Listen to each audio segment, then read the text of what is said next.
Di sebuah desa ada satu keluarga yang hidup dalam kebahagiaan. Mereka mempunyai seorang putri yang sangat cantik bernama Bawang Putih. Sang ayah hanya bekerja sebagai pedagang biasa dan mereka hidup dalam kesederhanaan.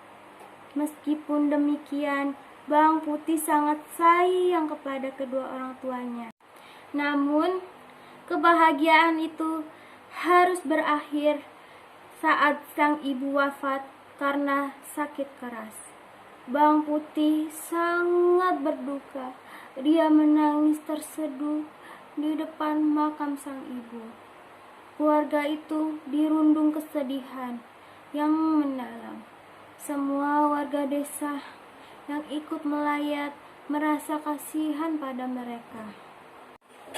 Tak jauh dari rumah mereka tinggallah seorang janda dan putrinya bernama Bawang Merah. Semenjak kematian sang ibu, mereka berdua sering datang ke rumah Bawang Putih. Ibu Bawang Merah membantu membersihkan rumah dan memasak. Hal ini membuat Bawang Putih dan sang ayah merasa bahagia. Hingga suatu hari, sang ayah menikah dengan ibunda Bawang Merah. Pada awalnya, mereka berempat hidup bahagia dalam satu rumah. Keadaan berubah ketika sang ayah pergi merantau untuk mencari uang. Bawang Putih mulai disuruh-suruh untuk mengerjakan pekerjaan rumah. Saat mencuci baju di sungai, tanpa sengaja Bawang Putih menghanyutkan baju sang ibu. Karena takut dimarahi, ia pun menyusuri pinggiran sungai yang licin untuk mengejar baju itu. Sampai akhirnya ia melihat seorang nenek yang sedang menjemur baju milik ibunya. Jika ingin baju itu kembali, sang nenek meminta Bawang Putih untuk tinggal selama 1 minggu. Selama berada di rumah nenek, Bawang Putih sangat rajin. Dia merasa bisa membantu membersihkan rumah, mencuci baju, dan memasak. Setelah 1 minggu, sang nenek menyiapkan 2 buah labu untuk Bawang Putih.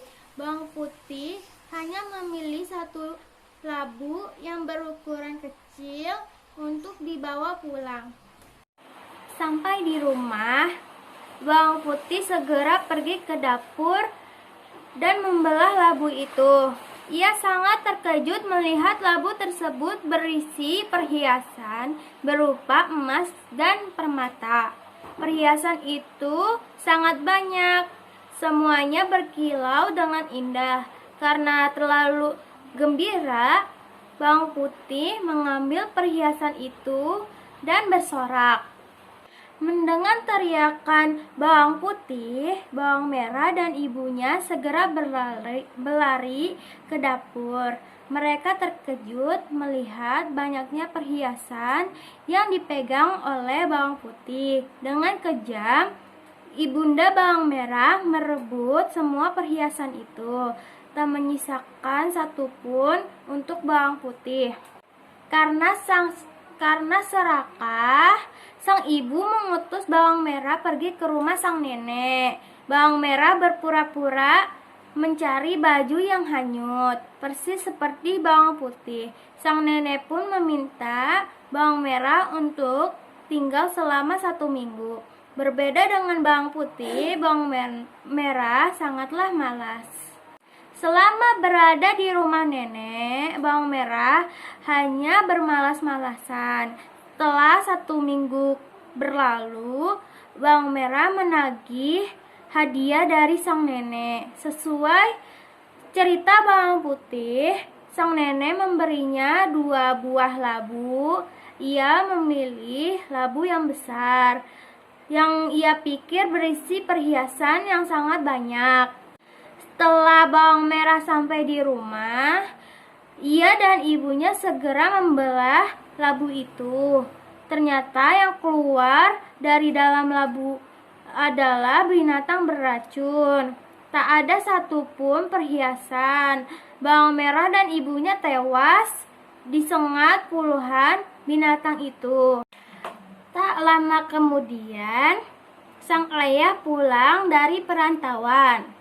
Ia sangat terkejut dan marah ketika mendengar kejahatan istri dan anak tirinya. Meskipun sedih karena kehilangan istri dan anak tirinya, sang ayah bersyukur putri tercintanya selamat dan meskipun hidup bahagia berdua selamanya. Pesan moral yang dapat saya simpulkan, kita tidak boleh serakah terhadap harta, karena keserakahan hanya akan membuat kita celaka. Terima kasih. Wassalamualaikum warahmatullahi wabarakatuh.